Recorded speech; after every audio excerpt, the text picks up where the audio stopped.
Hi నమస్తే welcome to Mara media. నేను మీ కేవీఆర్. రాజకీయం అంటే రాక్షసంగా జనులను కీడు చేసే యంత్రాంగం అని ఏదో సూత్రం చెప్తారు కదా. ఈ కూటమి సర్కార్ అధికారంలోకి వచ్చిన తర్వాత ప్రజలకు ఎట్లాగూ మేలు చేయలేదు, కనీసం కార్యకర్తలకైనా. మన చంద్రబాబు గారు అయితే ఏకంగా వైసీపీకి పనిచేస్తే ఇక మళ్ళా దయ్యాన్ని పడుకున్న దయ్యాన్ని లేపినట్టే. ఎవరు కూడా ఆ పార్టీకి ఆ నీలి జెండాలు కప్పుకునే వాళ్ళకు మేలు చేయొద్దని చెప్పి ఆయన బహిరంగంగానే మాటలు చెప్తాడు. అట్లాంటి కూటమిలో భాగస్వామిగా ఉన్న జనసేన అధినేత పవన్ కళ్యాణ్ తన కార్యకర్తను కాపాడుకోలేకపోవడంతో ఇదిగో ఇట్లా దారుణమైన చావుకు గురైంది అనమాట. దాని మీద post deputy CM Pawan Kalyan గారు గత 10 ఏళ్లుగా జనసేన కోసం పనిచేస్తున్న పలమనేరుకు చెందిన ఒక జన సైనికుడికి పలమనేరు టీడీపీ ఎమ్మెల్యే ఒక లెటర్ ఇవ్వకపోవడం వల్ల ఆ జన సైనికుడి కుమార్తె చనిపోయింది అని ఆ యువకుడి కన్నీటిని అర్థం చేసుకునేవారు ఉన్నారా? ఉంటే ఎవరు? పాపం ఈ పాప ఏదో ఆసుపత్రిలో అనారోగ్యం కారణంగా అడ్మిట్ అయితే ఎంతనో 3 లక్షల ఎంతనో ఖర్చు అయితే ఆ డబ్బుల కోసం పలమనేరు ఎమ్మెల్యే, ఆయన టీడీపీ ఎమ్మెల్యే, ఆయన దగ్గరికి వెళ్తే లాస్ట్ మినిట్లో జనసేన కార్యకర్త అని చెప్పి పెట్టే సంతకాన్ని ఆపేసిందంట.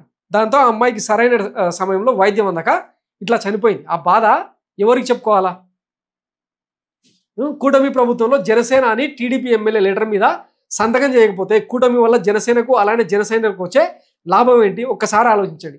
100% స్ట్రైక్ రేట్తో 21 సీట్లను మనం గెలిపించుకున్నాం కదా. అట్లనే మన 6% ఓటుతో కూటమి సర్కారు ఎట్లా అధికారంలోకి వచ్చిందో కేంద్ర ప్రభుత్వ పెద్దలతో చివాట్లు తిట్లు తిని కూటమి కట్టేదానికి మన పవన్ అన్న ఎన్ని త్యాగాలు చేసిండో ఆ త్యాగాల పునాదుల మీద ఎవరెవరికి పదవులు ఇప్పించుకుంటున్నారో ఇప్పటికైనా జన సైనికులకు అర్థమవుతా ఉందా అని ఈ పోస్ట్ సారాంశం అనమాట.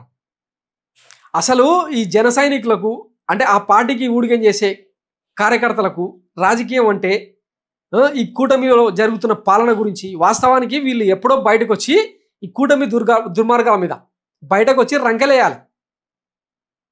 కానీ ఆ పని మన అధినేత ఎట్లాగూ చేయడు. నిన్న మహాన్యూస్ మీద పోస్ట్ పెట్టడమే దీనికి అతిపెద్ద నిదర్శనం. రాష్ట్రంలో యువత రోడ్డెక్కింది. డిఎస్సి పోస్టులు లేకపోవడంతో రోడ్ల మీదకి వచ్చి ఆందోళన చేస్తూ ఉంది. విశాఖ ఉక్కు కార్మికులు బయటకు వచ్చి ఆందోళన చేస్తూ ఉన్నారు. వాలంటీర్ వ్యవస్థ రోడ్డు మీదకి వచ్చింది. తర్వాత రేషన్ బండ్లను నడిపే ఆటో డ్రైవర్లు, ఇట్లా చెప్పుకుంటూ పోతే అన్ని వర్గాలు. మొన్న పొదిలిలో రైతులు జగన్మోహన్ రెడ్డి వస్తే ఎంత నీరాజనాలు పలికినరు. ఇట్లాంటి ప్రయత్నం ప్రతిపక్షంగా ఉంటే ఇట్లాంటి ఆదరణ అభిమానాలు దొరుకుతాయి. మనం కూటమిలో ఉండి చేస్తున్న పని ఏంది? మన అన్నకేమో సనాతన ధర్మకర్త కదా. ఆయన కేవలం చంద్రబాబు గారికి ఏమైనా నొప్పి కలిగితే, ఆయనకి ఏదైనా పై నొప్పి అయితే తప్ప ఆయన స్పందించడు. రాష్ట్రంలో ఇన్ని అట్రాసిటీ జరిగితే ఇవేవి కనపడలేదు. కానీ మహాన్యూస్ మీద దాడికి మాత్రం గర్హనీయం అని చెప్పి పోస్ట్ పెడతారు అనమాట. పోనీ ఇటు జన సైనికులకైనా ఏమైనా న్యాయం చేసే ప్రయత్నం జరుగుతూ ఉందా?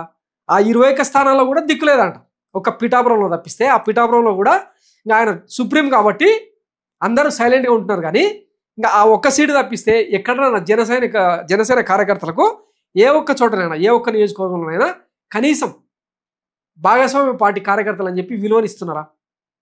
ఏదో ఇంకా మరి దారుణంగా ఉంటుందిలే. కానీ దానికి పుట్టిన సెకండ్ గ్రేడ్ పీపుల్ లాగా చూస్తున్న మాట వాస్తవం కాదా? చెప్పుకోలేకపోతున్నారు. కనీసం ఈ ఘటన చూసిన తర్వాత అయినా మేల్కోకపోతే, మీ అధినాయకుడిని నిలదీయకపోతే ఈ ప్రభుత్వం దేనికోసం, ఎవరి కోసం? వైసీపీలోకి చేస్తలేరు, అది వేరే సంగతి. చేయొద్దని కూడా ఈయన చెప్తా ఉన్నాడు, పెద్ద ఆయన కూడా చెప్పుకుంటా ఉన్నాడు కదా. కనీసం మరి ఇట్లా అసూలు బాస్తున్న మన జన సైనికుల పిల్లల కోసం, వాళ్ళ ప్రయోజనాల కోసమైనా మన కూటమి ప్రభుత్వం పనిచేయాలి కదా. చేయకపోతే ఇట్లాంటి పోస్టులు ఇది ఎవరో కాదు, ఓ జన సైనికుడు పెట్టిందే. అయినా మనకు బుద్ధి రాదనుకుంటే ఇంక దానికి ఎవరు ఏం చేయలేరు. అన్ని రోజులు ఒకలా ఉండవు కదా. తిరగబడ్డప్పుడు అదేదో గత ఎన్నికల్లో చూసినాం కదా 2019లో పవన్ అంటే ప్రాణం ఇస్తాం, జగన్ అన్నకు ఓటేస్తాం అన్న నినాదం మళ్ళా ట్రోల్ అయినా కాయనైనా కూడా మన బతికిలు ఎట్లుంటాయో, మన పార్టీ ఏ జంగిల్లో ఉంటుందో అప్పుడు చూద్దాం. Thanks for watching Mara media. నేను మీ కేవీఆర్. Thank you.